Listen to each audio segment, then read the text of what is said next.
I'm here with Geoff Gosling, who is the founder of Dirtt and a strategic partner with Arthroto.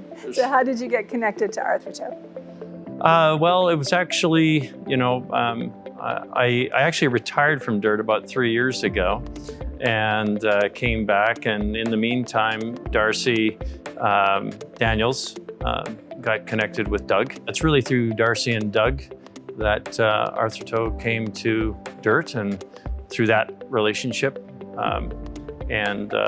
Obviously all the product innovation and all those kinds of things that are sort of part and parcel, that's kind of how I get to be part of this.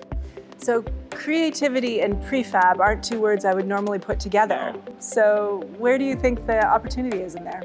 So the intersection, I think, is kind of interesting, and it really comes down to language, how things talk, and the freedom that language gives you. And that's really sort of what's sitting at the core of what Dirtt is. Normally when you think about prefabrication and modularity, they're kind of like these preordained objects that are very regimented and so forth. And, we sought to find a way to take modularity and that notion of prefabrication and give it a different sort of set of behaviors. So we took that notion and we broke it up, right? So we have aesthetic layers, technological layers, structural layers, but they're all independent of each other. But they all remain totally modular. And so just through sort of permutation and combination of these things, you can essentially express yourself. There's this intersection between rule sets and behaviors and sort of notions of freedom. And, that's kind of what we focused on, was finding where those worlds benefit each other as opposed to where they're in collision. And so how does the partnership with Arthroto increase that opportunity? So, when I think about space and, the world that should reflect who we are, I honestly can't think of a more intimate environment than a residence.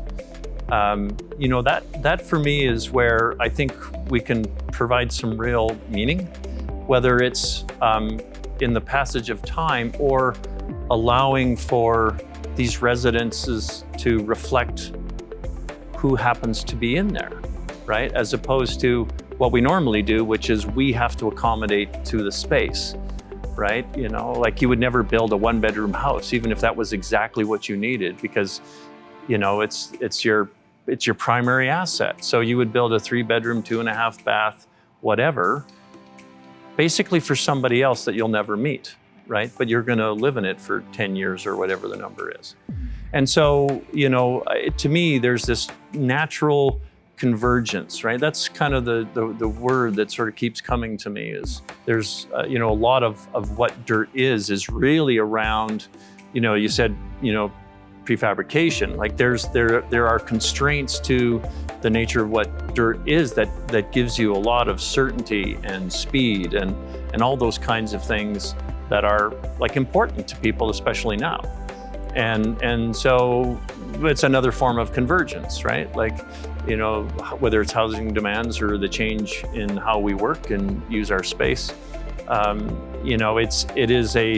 it's a natural extension of all of that. And it's really sort of this coming full circle of, where I always saw this, right? For me, this is a very natural thing.